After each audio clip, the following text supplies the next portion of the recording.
Kaguluhan.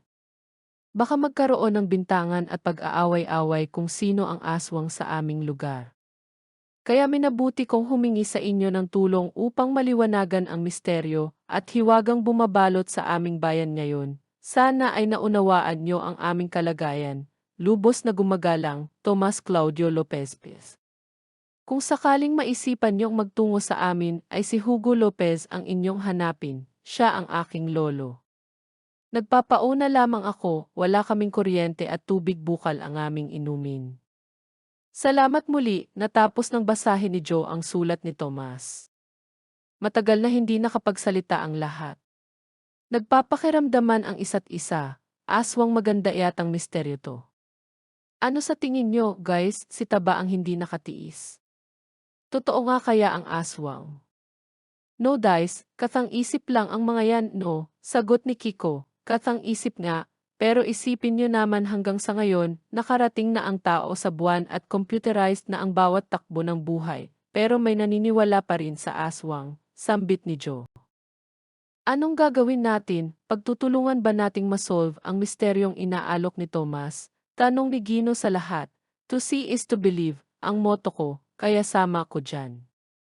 Challenge sa key, isa ang problema ni na Tomas sa San Martin. Tiwalang sabi ni Boging, diyan naman ako believe sa'yo, Boging. Pabago-bago ka ng moto, ani Jo na nailang sa sinabi ni Taba. Ba, yun naman talaga ang moto ko. Baka ang sinasabi mo yung madalas nating sabihin, all for one, one for all. Hindi no. Ang alam kong moto mo'y TJP. Natatawang sabi ni Joe. Pero alam nyo, sa challenge din ako sa isinulat ni Thomas, singit ni Kiko na hindi maalis-alis ang pagkaseryoso ng mukha. Hindi lang sa atin challenge, hamon din para sa mga taga San Martin ang problemang yun. Kung naniniwala silang aswang ang gumawa noon, kailangang i-prove nila sa atin. At tayong hindi naniniwala ay kailangang patunayan naman natin sa kanila na mali sila sa kanilang paniniwala. Deal? Deal, sagot ng lahat na nag-high five. Teka, kuya, singit ni Joe, mas mabuti siguro kung mag-research muna tayo tungkol sa aswang. Magandang suggestion yan, Joe, pero nagdududa akong marami tayong makukuhang info tungkol sa aswang. Mas marami kasing hearsay kaysa sa factual information, sagot ni Gino. Kiko, may alam ka bang library na pwedeng puntahan? Excuse me, guys. Hindi na tayo kailangang umalis. Ano ang ginagawang laptop computer na to? Laptop computer? Bakit may aswang nabasa dyan sa computer mo? Mataray na tanong ni Joe. Ibig mong sabihin, Bogs, merong tungkol sa aswang sa internet, ani Kiko, kung suswertehen tayo baka mayroon. Baka may mga local publishers na may website tungkol sa kanilang ibinebentang libro, sagot ni Boging, website. Ano na naman ba yan? Singit na tanong ni Joe, hindi napigilang matawa ng mga binatilyo sa sinabi ni Joe. Sa internet may kinalaman yon, Joe, ani Kiko, ayan na naman kayo. Puro kayo internet, ayaw nyo namang ipaliwanag sa akin. Baka mamaya pag internetin ko ang mga pagmumukha nyo mataray na singhal ang dalagita, siya, Joe. Tayo na sa loob ng bahay at nang ma-introduce na kita sa daigdig ng cyberspace, sa wakas ay yaya ni Boging. Kabanata 6, Cyberspace. Ito ngayon ang trend sa computer technology. Ang tinatawag na cyberspace ay ang kabuuan ng maraming mga computer networks sa iba-ibang bansa na nakikipag-ugnayan, nagpapalitan o kaya inagbebentahan ng mga produkto. Pwede ka ring makipagkaibigan sa sinumang naghahanap ng makikilala. O kaya naman ay makipagbalitaan sa ilang kaibigang nasa ibang bansa. At mula rin sa mga networks na ito ay maaaring makakuha ng information sa anumang datos na naroon o kaya ay mga bagay na ibinebenta at inaalok gaya halimbawa ng libro at magazines. Maaari mo pang basahin ang mga librong naroon at kapag naibigan mo ay pwede mo na ring bilhin sa kanila sa pamamagitan ng pag-fill up order form na naroroon din at ang tawag sa akto ng paghahanap ng mga information sa cyberspace ay surfing the net. At ito ay magagawa lamang kung mayroon kang computer, modem at account sa isang local network na kasapi sa internet na, tulad ni Boging, matining na humuni ang modem ni Boging nang makakonekta ito sa local network niya. Nasa salas na si Taba kung saan ay inilipat niya ang jack ng telepono sa laptop computer. Nasa likod naman ang tatlong barkada niya at nakatingin din sa monitor upang makita ang kanyang ginagawa. Pagkatapos na pinindot ni Boging ang kanyang pangalan at password sa keyboard saka lamang nagpasimulang mag-surf si Boging. Hinahanap niya kung saan maaring makakakita ng impormasyon ukol sa aswang. Makalipas ang halos 15 minutos ay natagpuan din ni Boging ang hinahanap. Pinalad silang mayroong Pilipinong publishing company ang nasa internet. Tingnan niyo ang isang libro nila nakangiting sabi ni Boging sa lahat na nakaturo sa listahan ng mga titulo na nilimbag ng kumpanya na nasa monitor, Filipino Lower Mythology Creatures, malakas na basa ni Kiko. Nadali mo, Bogs. Sa pamamagitan ng ilang command mula sa kanyang computer, sinimulan ni Boging na kopyahin ang isang kabanata ang libro na tumatalakay sa mga aswang. Ilang minuto lang at muling nagsalita si Taba, ayos na. Nakita niya naman ang dali-dali, mayabang na sabi ni Boging sa lahat pagkatapos nitong putulin ang koneksyon ng telepono. Anong ayos na? Tanong ni Joe dahil imposible namang nabasa na ni Boging ang buong kabanata sa ganoong kaikling panahon. Narito na sa computer ko ang tungkol sa aswang, paliwanag ni Boging. Mayroon uli itong pinindot at lumabas nga sa monitor ang kabanata ukol sa aswang. Ayan at babasahin na lang natin. Hindi na tayo kailangang magbiyahe o mag-notes o magpa-Xerox pa. Wow! Wala talagang imposible sa iisagang. Natutuwa ring sabi ni Joe na minamasahe pa ang malalapad na balikat ni Boging. Ang galing-galing mo talaga, puri pa nito sa kaibigan. Alam mo, Joe, sa totoo lang, gusto ko yung masahe mo, masarap. Kaya lang may problema, anito, may problema ba sa computer? Bogs, nag-aalalang tanong ni Gino, hindi ang computer. Itong tiyan ko ang problema. Nagrereklamo na, Gino, pahayag ni Taba na hinihimas-himas pa ang matambok na tiyan. Natawa tuloy ang tatlo sa sinabi ng kabarkada. Bayaan mo, Bogs, matapos mo lang yan, ako pa mismo ang maghahain sa iyong hapunan, sakay naman ni Gino sa biruan. Kabanata 7, pinigilan ng magkapatid na Gino at Joe na umuwi agad sina Kiko at Boging.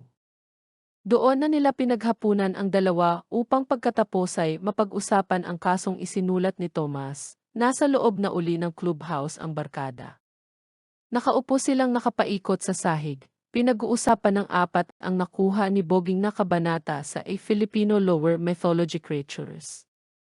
Ayon dito, may 5 uri palang aswang. Panimula ni Kiko na kandong-kandong ang maliit na computer ni Boging. Natatakot daw si Taba na siya ang magbasang nakuha nilang file sa internet. Pero sa totoo lang, ayaw lang nitong maantala ang pagdukot sa popcorn na iniluto para sa kanila ni Aling Linda. Ang una ay yung tinatawag na bampira na ang ugat ay nanggaling sa European at American lower mythology. Dito nga lang sa tin ay may kaibahan ng konti. Habang ang bampira sa ibang bansa ay may matatalim na pangil, ang bampirang Pinoy ay walang pangil kundi may matutulis at mahahabang dila. Shocks! Ganoon pala iyon. Di mali. Yung mga napapanood nating bampira sa mga lokal na pelikula. Yak! Ibig sabihin hindi nagre-research ang mga writers nila, ilandang ng matabil na bibig ni Joe na panandali ang pumutol sa mga sinasabi ni Kiko. Tumatangong nagpatuloy ang binatilyo. Amalanhig ang tawag sa bampira sa West Visayas. Danag naman sa Isneg at Mandurugo sa Katagalugan. Saka hindi pala tamang bampira ang tawag natin kundi Mandurugo, pansin ni Gino. Ang ikalawang klase naman ng aswanggay ang tinatawag na mga viscera suckers. Ito yung nagkakaroon ng pakpak at nahahati ang katawan. Iniiwan ng pang-itaas na katawan ng ibabang bahagi para makapaghanap ng biktima. Patuloy na pagbabasa ni Kiko mula sa computer. Sigurado ko, yan ang manananggal, Kiko, singit uli ni Joe. At abat ang tawag sa kanila ng mga taga-West Visayas, Buruka sa Ilocos at aswang na lupad sa Bicol. Ang paboritong biktima ng mga manananggal ay mga buntis, at ang type nilang kainin ay ang puso, atay, baga at bituka ng tao. Ang gawain daw ng manananggal ay lumipad at bumaba sa ibabaw ng bubong ng mga bahay-bahay. Gagawa ang mga iyon ng butas sa bubong at isusulot ang mahaba at matulis na dila na parang sinulid sa nipis. Papasok naman ang dila sa katawan ng bibiktimahin at sisimulan ng kainin niyo ng laman loob ng biktima. Pag natsyempuhang buntis ang biktima, pati ang babi sa tiyan ay kasamang madadali. Nako, Bogs, delikado ka pala, baling ni Joe sa katabi. Napatigil sa pagsubo ng popcorn si Boging sa pagtataka. Bakit ako magiging delikado? Baka kasi mapagkamalan kang buntis ng mga manananggal. Sagot ni Joe na dinutot pa ang matambok na tiyan ng binatilyo. Paayat nako, no, ganting sabi ni Boging na agad pinaliit ang tiyan. Nagkatawanan tuloy ang lahat. Ang pangatlong uri ng aswang ay itong sinasabing weribis na kiwig ang tawag ng mga taga-Aklan at Malacat sa Cebu. Ito ay yung mga taong may kakayahang mag-anyong hayop pagsapit ng hating gabi. Tulad siguro ng wolf, Kiko, kaya werewolf ang tawag sa kanila, wika ni Gino. Pero ayon dito, hindi raw wolf ang anyo ng Pilipinong weribis. Kadalasan daw ay itim na aso o kaya'y malaking baboy. Paliwanag ni Kiko na muling napalingon sa dako ni Boging, o ba't sakin ka nakatingin, Kiko? Saka kung aswang man ako, hindi kita pagtitiyagaan kasi ni hindi ako matitinga sa katawan mong yan. Wika ni Tabatsoy na muling nagdulot ng halakhakan sa grupo. Ano na ang pang-apat at panglimang klase ng aswang, Kiko, sabik na sabi ni Joe. Ang pang-apat ay ang mga mangkukulam. Alam na natin ang ginagawang mga ito. Pag nagalit sa isang tao ay kukulamin niya ito sa pamamagitan ng manikang basahan na tutusok-tusukin ng karayom. At ang iba naman ay utusan ang mga inaalagaang insekto na pumasok sa katawan ng kagalit na unti-unting papatay sa biktima. Mambabarang ang tawag sa kanila sa Bicol, manggagamot sa Ilocos at Pangasinan, at mamumuyag sa West Visayas. Aswang din pala ang mga mangkukulam. Ngayon ko lang nalaman Yuna, sorpresang sabi ni Gino, at ang panghuli ay ang carrion eaters o ghosts. Ang gawain ng mga ito ay mag-abang mamamatay at nakawin iyon para kainin. Ito ang pinakamababang uri ng aswang. Balbal ang tawag sa mga ito ng mga tagbanuas, busaw sa mga bagobos, segben. Sa mga taga-East at West Visayas at Wirwir sa mga taga-Kalinga at Apayao. Yikes, Kadiri! Binabawi ko na ang sinasabi kong matakaw si Boging.